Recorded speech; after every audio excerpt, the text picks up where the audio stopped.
Good evening. This is a very good day. It's been a long 2 days, but tonight our prayers have been answered. We're overcome with relief and gratitude for this gift to all of us. And it is the people standing here with me that remind me why I'm so proud to be the governor of this state. Incredible men and women who were relentless in their pursuit of finding this little girl. Yesterday I held Charlotte's parents in my arms. David and Trish, I went to the campsite. I saw the place that she had just been a joyful little girl the day before, riding her bike, because I was on the road she rode her bike on, saw where she left it. And her parents were just so overcome with sadness and grief. And as a parent, I thought my own heart was breaking. And I said to them, I promise you this, we will bring Charlotte home to you. And as each hour went on, hope faded, because we all know the stories. The first 24 hours, there's hope. But when you hit 48 hours, hope starts to wane. But when Charlotte disappeared in Moreau State Park, it was every parent's worst nightmare. But I knew I would be able to have assembled the team of individuals who would not stop. And I want to thank at this moment the individuals gathered here tonight and all the men and women across this state that they represent. And the FBI brought in their specialized, trained individuals all the way from Washington to help with this search. But I want to thank Deputy Superintendent Richard Allen, Lieutenant Colonel James Barnes, Lieutenant Colonel Richard Mazzone, Major Dennis Shager, for their work, the New York State Park Police, Colonel Michael Dodona, the Office of Parks and Historic Preservation, Chief of Staff Randy Simons, Saratoga County Sheriff's Department, Lieutenant Jeffrey O'Connor, the Schenectady County Sheriff's Office, represented by the Schenectady Police Department, Police Department of Schenectady, Detective Sergeant Bradley Carlton, the Federal Bureau of Investigation Acting Agent in Charge, Alfred Watson, who I met yesterday on site, New York State Department of Corrections and Community Services, Acting Commissioner Daniel Marticello, New York State Department of Environmental Conservation Forest Rangers, Basil Sagos.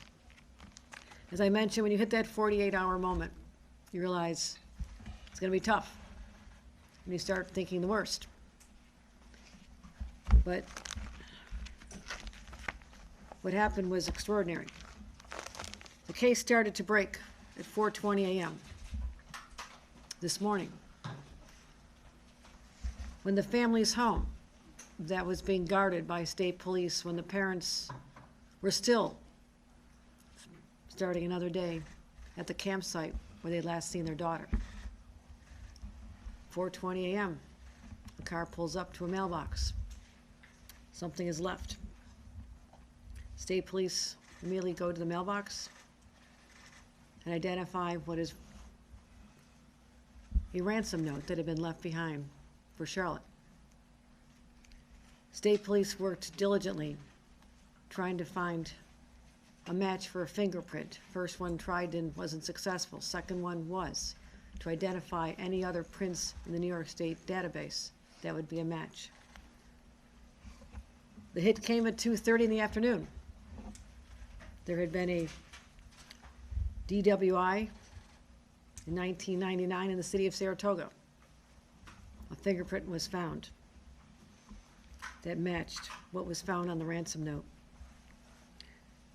So, a little more research work to identify the location and identifying the fact that there was a home they could visit. They found a double-wide house with a woman, the suspect's mother. The suspect lived in the camper behind. They have what they call a dynamic entry, a tactical maneuver, and within the camper, they located the suspect. After some resistance, the suspect was taken into custody, and immediately the little girl was found in a cabinet, cupboard. She was rescued, and she knew she was being rescued. She knew that she was in safe hands. Her parents were immediately notified. This occurred at 6:32 this evening. The suspect, 47-year-old male named Craig Nelson Ross Jr., is still being questioned. At this moment, charges have not been brought, but they are fully expected.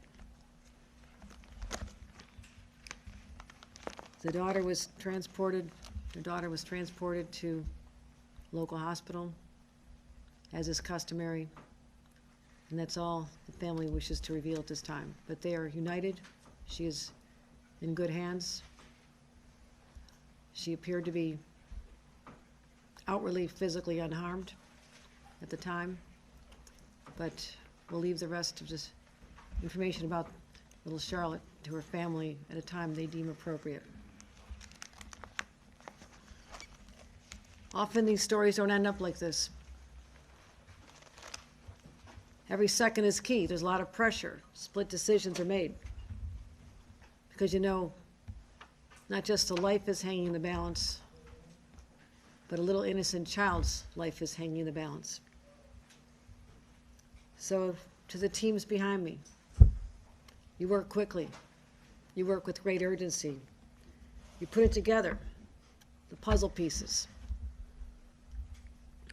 You're able to track down the location of Charlotte through technology, but ultimately it was the two SWAT teams, one federal, one state, that landed in helicopters in Boston Spa to rescue Charlotte.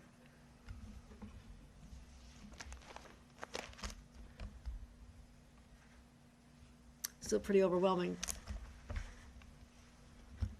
because all of us feared the worst. But I promise Trish and Dave, they be reunited with little Charlotte once again, and she see her two sisters, one 10, one 4 years old. And obviously it's a traumatic event for the family and certainly Charlotte. And we'll continue to keep this family in our prayers as they heal.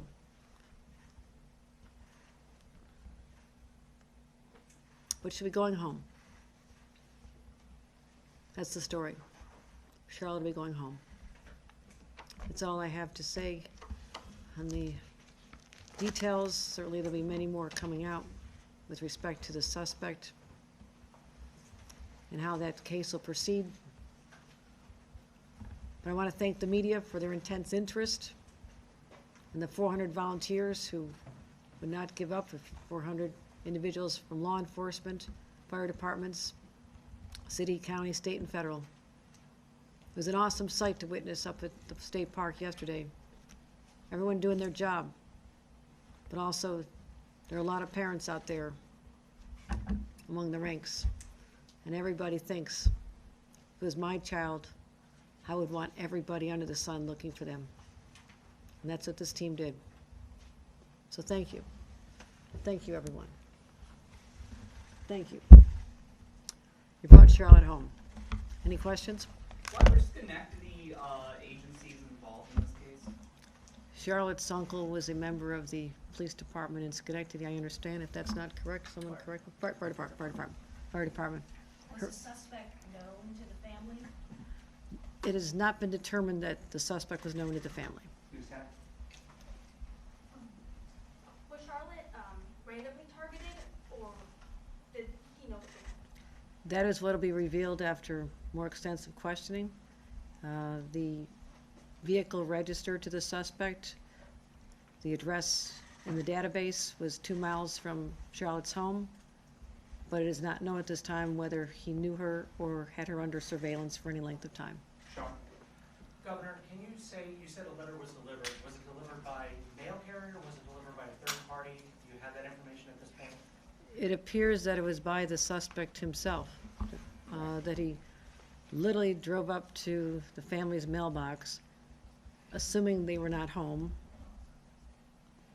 4:20 in the morning, opens the mailbox and inserts the ransom note, leaving a critical piece of evidence behind, his own fingerprint. And I would assume the car details were also taken into consideration at that point. for the safety of the citizen. But it happened very quickly. Obviously, it's dark, it's 4:20 in the morning, so it's hard to get a description of the vehicle. But there was some sense of the type of vehicle at the time when they left, so as they're piecing together all the evidence, it came together when they did the fingerprint match. It leads you to a name, it can lead you to a vehicle, and that's why we know that he had a home. His mother's home is where he was found. Again, double-wide trailer, mother lives there, double-wide home. He lives in a camper in the back, or at least he was there, but he also had his name registered to a vehicle, and the address was a home 2 miles from where Charlotte lived. And this just came out of nowhere, he just showed up at 4:30 in the morning. Apparently so. Tessa, anything? Have you spoken to Charlotte at all, or Charlotte's family, since she's been found? I've made a number of inquiries to the family. This is a traumatic time for them as they're going through, her health, taking care of her health right now, and I'll be speaking to the parents soon as I can.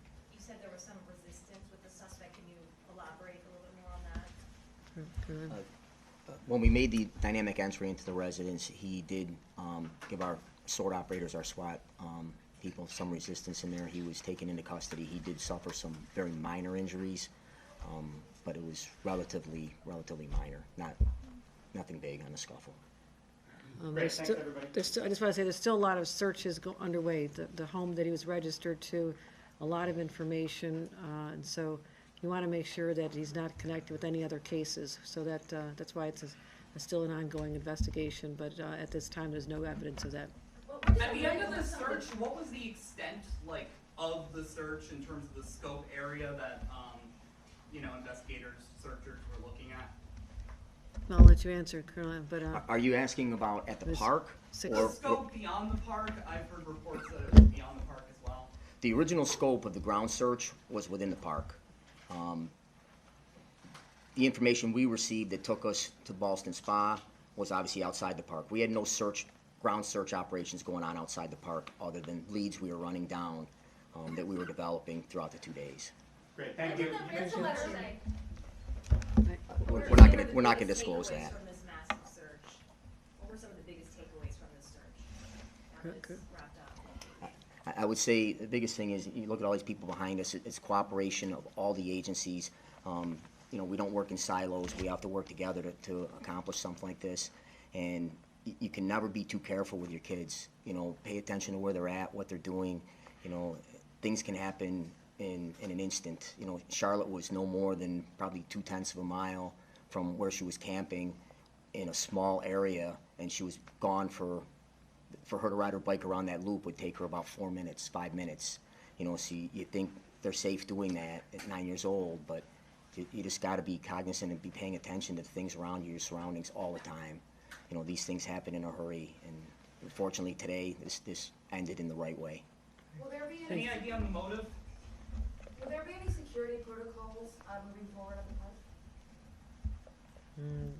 We'll be doing the after-action report to identify any areas where the state parks can make any improvements, but obviously this is a very random incident, and basically anyone who comes in and out of that park will have come through a certain entryway.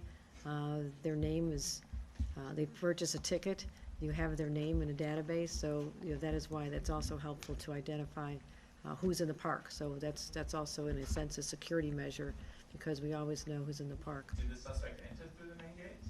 We don't know how how You he gets in. mentioned 2 helicopters. Was the arrest affected by the helicopters, or was the ground? The arrest wasn't done by helicopter because of the seriousness of this incident. We brought in sword operators from throughout the state, and to expedite this, because obviously it was very time sensitive, we flew about 10 of our sword operators from downstate to be here to help with this entry. We had we normally operate about 6 or 8 people on a team. We had probably 20 SWORD operators make this entry with an FBI regional SWAT team. Tell them what the sword stands for. What SWORD stands for is our Special Operations Response Team. They are like most agencies have a SWAT team. We do that type of thing with our SWORD operators. They're full-time in that capacity, but they also do other things that normal SWAT teams don't do. We respond to high-angle rescue and different things with that team. They're a highly trained, highly capable unit that we use for just this type of thing. This is what they train for. This is what they live for, is to make entries like this and save someone's life. All right, thank you, everybody, appreciate it. I have 2 questions. Does this going to affect how error alerts are sent out? Because was there a delay this time? Because a lot of people are asking about that. Is the park back open tomorrow?